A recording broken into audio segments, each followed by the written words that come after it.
Hey guys, so today I just want to talk to you a bit about how I have learned that Meredith is really awesome for Sentinel Hunt and why she's better than Asenath in my opinion.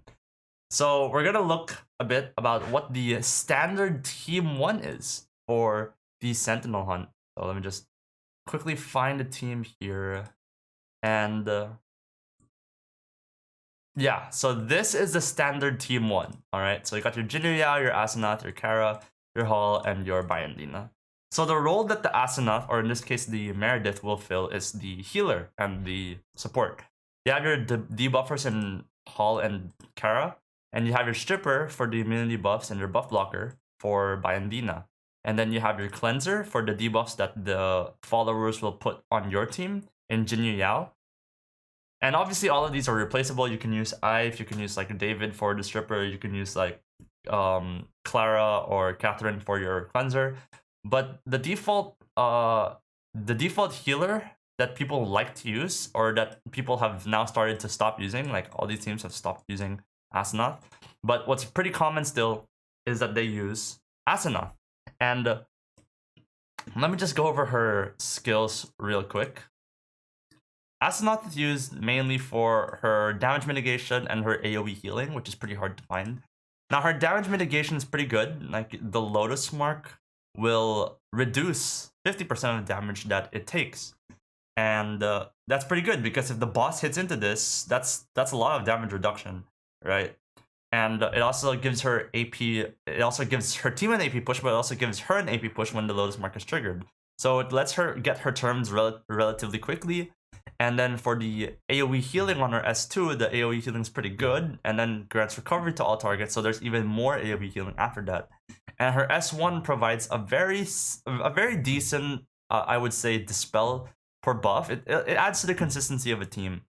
But here's my problems with these skills, right? And this is why I don't think Asenath is that good.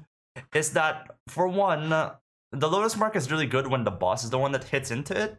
But the thing is, it's not the boss that's always hitting into it, right? Like, most of the time, the followers will precede the boss, so they'll go first, and then the boss will hit directly after, which is really bad for this, because the Lotus Mark will be triggered by the followers. And if the Lotus Mark is triggered by the followers, then this kind of negates its value, because like the damage of the followers, while they are still pretty sizable, especially when the star cluster marks start adding up, it's not that good if they don't, if the Lotus Marks aren't taking the damage of the boss, right?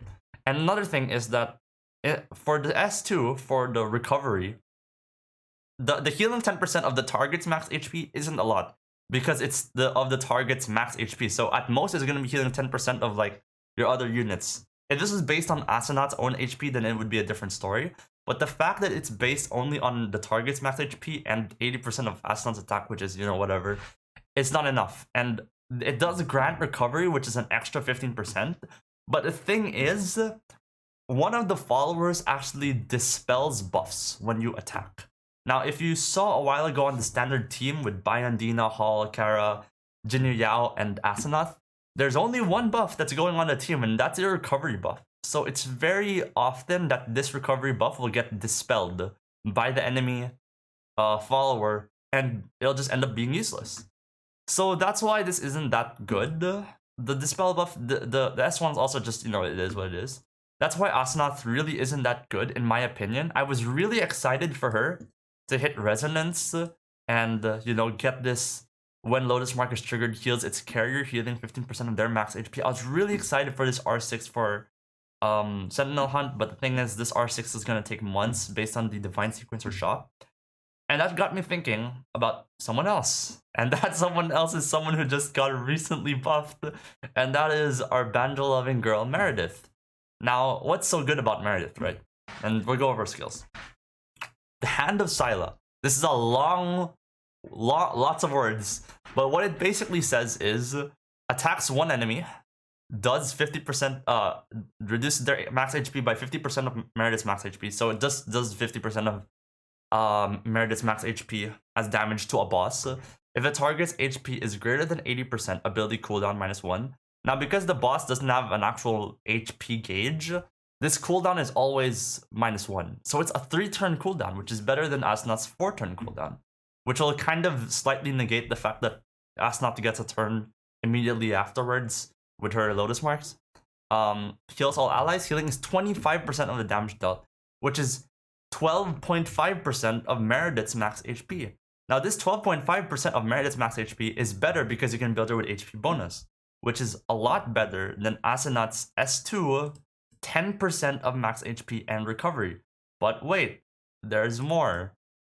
At R6, the healing that is done will overflow. Much like Clara, it'll overflow and grant shields. Now, this is just 50% of the overflow, but the fact that you can overheal means that you're never losing value on the heal. Now, this is an R6 portion of the skill, but R6 is relatively achievable for everyone. It'll take a bit of time, but it's possible. Now, grants all allies speed up. Now, this is the counterpart of the Lotus Mark's 25% AP. It'll grant everyone speed up, so they should be on par with each other. And then, if an ally's HP is greater than 80%, grants them recovery.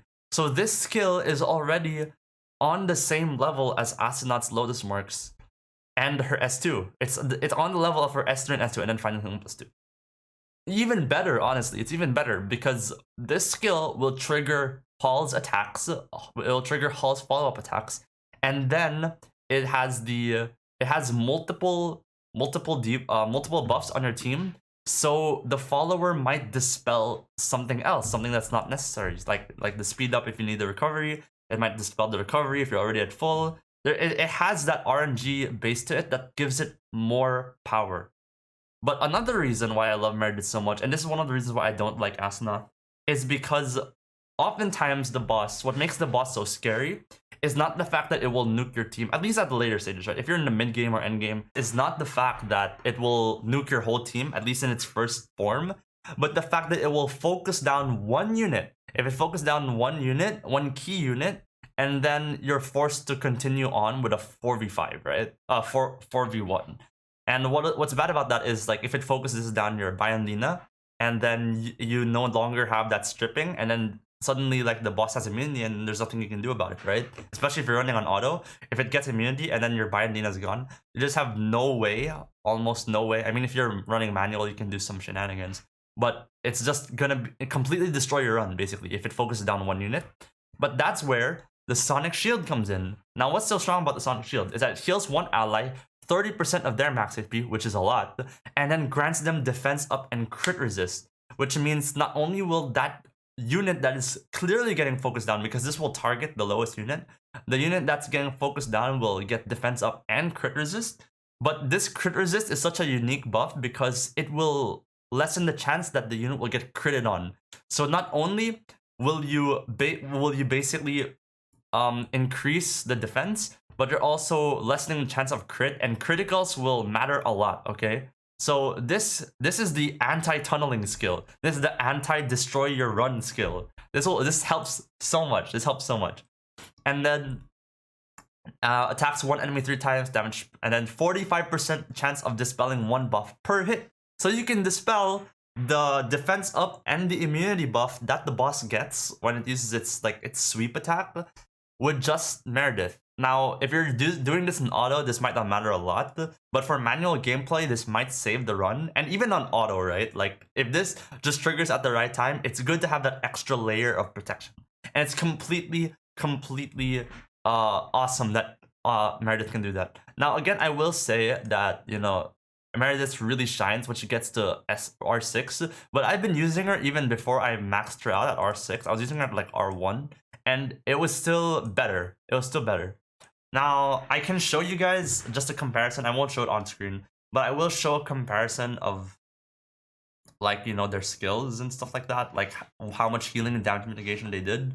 And it should be right on the screen right now if, you know, I'm editing this really well. But, you know, it does a lot. And also, I totally forgot about this, but Meredith has the speed lead for Dislyte, for Sentinel Hunt, which might matter because a lot of people will use HP lead. I think HP lead is personally better if your relics aren't that up to par yet, but a speed lead will make the run giga consistent. Now, personally, I haven't been using the speed lead because, like, I find that sometimes it's just too weak and I still need the HP lead. But I think that if you're at that end game where your relics can hold up, and you're just looking for the right units to put into the team, Meredith on the speed lead will definitely be enough. Will definitely be enough to to make this.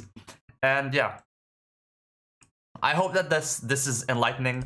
I've been already opening this up to a bunch of my club members, and we've been doing pretty decently.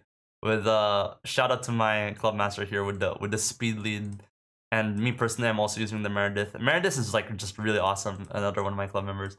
Meredith is just really awesome, and I'm glad that she actually does have a use now in comparison to before, even before the 3.1.7 update. So yeah, I hope that that can help, and yeah, I hope that you guys enjoyed this video. And please, comment down below if you have any thoughts. If you guys have any Sentinel hunt strategies that you wanna share. I'm a weirdo. I love this game mode so much. Please don't judge me. But yeah, again, that's it. Thank you for watching, and I will see you. Get out of here.